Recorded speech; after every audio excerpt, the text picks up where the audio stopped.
5대 시중은행이 작년 이자 수익이 50조인데 비이자 수익은 오히려 30% 감소했어요. 그러니까 우리가 5대 시중은행에 대해서 메가뱅크해서 투자은행으로 성장해서 뭔가 하겠다고 그랬는데 반대로 가고 있다. 이런 점에 대한 심각하다 생각이 두 번째는 저는 계속 지적하지만 변동금리가 60%, 70%, 80% 되고 있으니까 리스크를 전부 다 소비자에게 전가하면서 도대체 무슨 이노베이션이 있었는가. 그러니까 은행들이 자기 나름 성과를 자기 거라고 평가하려면은 자기들이 IB뱅크로서의 성과가 있든지 아니면은 금융 변동, 금리 변동이나 리스크를 은행이 떠안으면서 수익이 나든지 해야 되는데 리스크는 다 소비자에게 전가하고 다른 수익은 더 떨어지고 이런 상황에서 50조 가량 이 얻은 이득 거기에다가 성과급 잔치하고 하는 것들이 정말 맞나 이런 생각이 있습니다. 그래서 어젠가 중소기업 단체에서 나홀로 돈 잔치한다고 좀 비판하는 입장 표명도 했던데 저는 함께 드려야 될 목소리라고 생각을 합니다. 그래서 요 기조는 좀 더 강화해야 될 것 같은데 이것에 대한 뭔가 이게 그 금융위원장이나 금융감독위원장이 좀 어떤 식으로 고민하실지 특히 성과급 잔치한 것에 대한 대책이 뭔지 그리고 저는 이제 계속 지적하는 건 도덕적 해이는 은행이 더 심하다.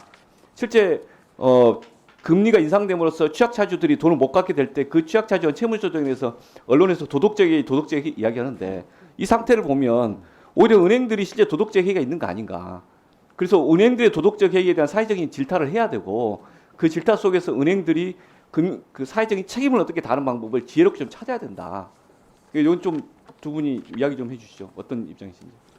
예, 그 의원님 말씀하신 그런 문제 인식 하에서 이번에 저희가 이제 전반적으로 이제 제도를 보는데 이게 그 경쟁 제한적인 요소가 그러니까 경쟁이라는 게 이제 사실상 좀 공정하고 좀 실효성 있게 좀 실질적인 경쟁이 일어나야 되는데 이게 어떤 산업 구조적인 요인 때문에 이게 안 되고 있는 거냐 아니면 어떤 제도적인 경쟁 제한적인 요소가 있는 거냐라는 것부터 시작해서 지금 말씀하신 성과금이나 보수 체제가 이게 보통 이제 사람들이 생각하는 너무 이렇게 뭐 그 단기 이익 중심이라든가 뭐 여러 가지 이슈 관점에서 좀 개선할 점이 있는지 없는지 그리고 뭐 아까 말한 경쟁하고 이 성과뿐만 아니라 지배구조 측면에서는 또 이제 볼 게 없는지 이거를 전면적으로 한번 좀 보겠습니다. 그래서 예. 적어도 은행 산업에 대해서 국민들이 기대하는 눈높이에 최대한 맞춰 보려고 노력을 하겠습니다. 다음 페이지 한번 보시면 그 이번에 10조 정도 뭘 한다고 이야기를 하고 있지만 실제 지금 앞에서 나왔던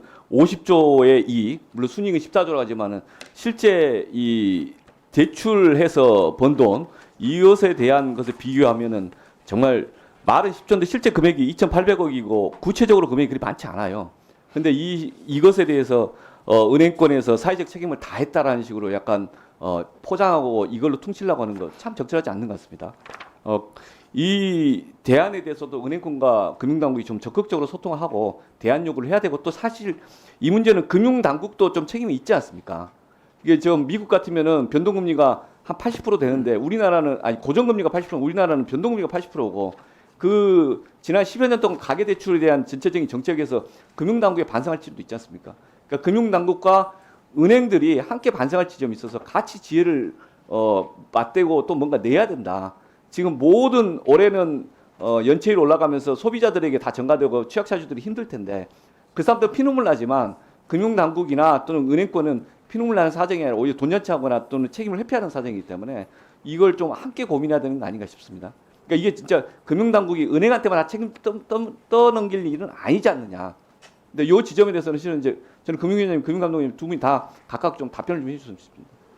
예, 그 뭐 정부도 책임이 있다는 말 저희도 통감을 하고요. 그다음 그래서 이제 정말 뭐를 고쳐야 될지 정말 근본적으로 고민하겠다 말씀드리고 이제 변동금리는 이제 사실 이제 그 자금 조달이 그러니까 고정금리로 하려면 이제 장기 고정금리를 하려면 또 거기에 맞춰서 장기로 안정적으로 그 자금 조달이 되는 시장 시스템이 갖춰야 되는 겁니다. 그래서 그게 안 된 상황에서 그러면 이제 그 고정금리로만 하면 이제 은행이 또 리스크를 전반적으로 다 지기 때문에 그런 구조적인 문제까지 포함해서 저희가 그 정말 은행이나 금융권이 할 수 있는 거, 그 다음에 이제 정부가 할 수 있는 걸 정말 다 나눠서 허심탄회하게 논의하고 그 결과를 갖다가 저희가 국민들께 보고를 드리겠습니다.